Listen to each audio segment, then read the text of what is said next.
Today I'm trying to finish the actual switch housing for the car, and this is what. So I'm going to keep going and try to get this done. I'm trying to remember where my key is at. Okay. So basically I'm trying to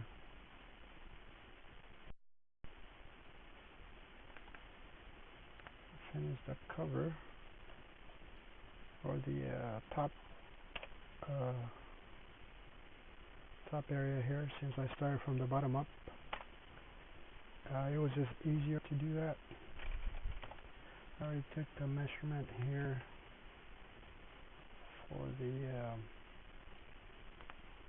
center hole size, so that's what I'm doing at the moment.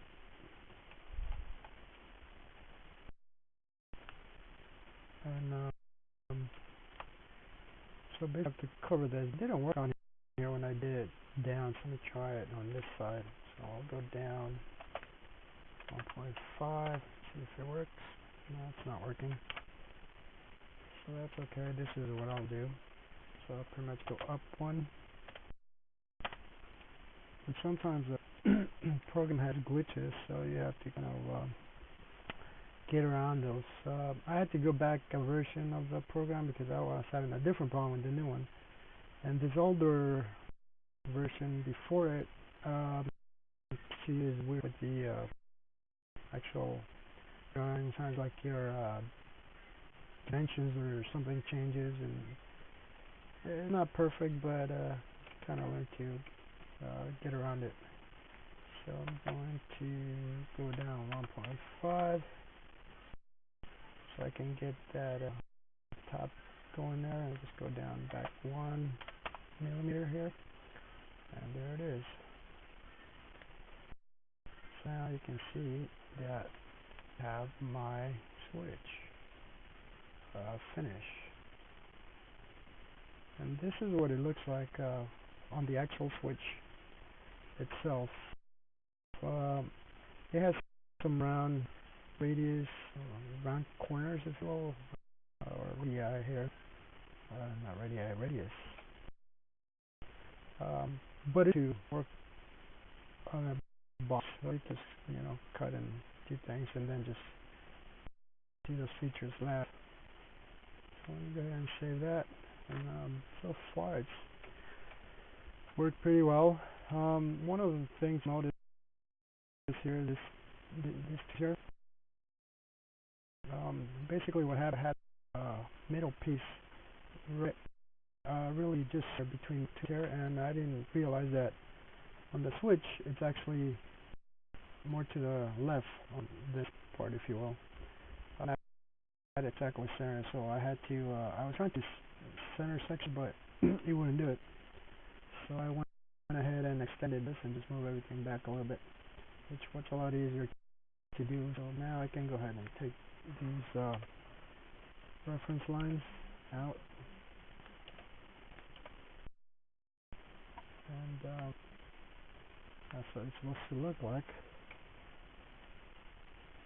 Okay, so first we good. So the next and pretty much the last part is the curve I need to make here. This is pretty much a guess. So I'm just taking measurements. There's a flat area here, so I'll just measure that and then go from there to some other point here. Excuse me. So I'll pause in here for a minute and come back. Okay, so tried a few things, didn't really work out too well. This is what I ended up doing. Instead of cutting this piece and trying to get funky sort of flatter radius here, I decided to just go ahead and put a 4.5 millimeter radius on this side and 4.5 millimeter radius on that side. It's not perfect, since on the original it kind of goes all the way down on here. It's just really odd looking switch, and that's not gonna change anything. The components or the measurements that I really want to make sure are obviously the overall and those are the most important ones. I already got those. So what I'm ending up with, excuse me, and that should work.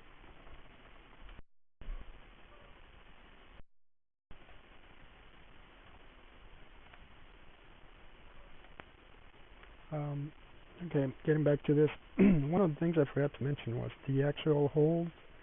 The actual hole here is 3.5 millimeters, but when you're printing on plastic, I had to give it a half a millimeter of extra space, or that pin will not go through here. Then I still have to use a drill bit to take some of that material off just to make sure it's nice and smooth, and otherwise the pin's gonna be really tight, and when you press it, like I would try with the other piece that I made, and on the original, if you press it, it gets stuck, and if you press it the other way, it'll get stuck, or it won't come back, and you don't want that, because although it sounds like a good idea because you'll have an automatic down without actually putting anything else on it, if somebody else does that, press the window down in your car or up, and they don't know about this, then they're gonna leave it on all the time, and that could really burn the motor or just drain your battery. So you have to make sure that this is working correctly, exactly as the original. The parts on the original that broke are these pieces here, and there are some holes right in this area here, some square holes, which I did not put on these to keep them stronger. Also, and those seem to have been one of the reasons why it breaks all the time. What was it? Let me see here. I'm looking at the part right now, and so that's why I'm redoing this. I didn't want to do this whole thing because I'm basically printing in PLA, which is not necessarily something you want in a hot car, but for very small pieces like this, I don't think it should make too much of a difference, because I do print my STL in high quality, all of them, just to be sure, and then when I print this, it's going to be 100% fill, so I make it as strong as I can with what I have. I don't have any other materials at the moment, or a hot end that can really go that high, because my original is gone too, so I put a different one, and it works okay for PLA, but I still have it to print in other materials because of that. But other than that, I just have to print this out, and I'm just noticing that in order to print this out, it's going to be a little hard, since there's going to be a lot of support, because I can't print it from the bottom up. If I put like this, you have all of that needs support. So, and if I put it sideways, I'm still going to need support for one whole side. I could go this way, which makes for a lot more sense, but this is going to be the top here, and as you can see, it's curved, so all this needs support, and when you put support on this, it's going to look like, well, not very nice. But this is probably the best way to print it, since it goes up, and that should keep it pretty strong. Of course, later on I may have to make a few more adjustments to this opening, since I have it the same exact size as the original, and with the plastic it may need a little more extra room there, but there you go. So that's the MR2 switch.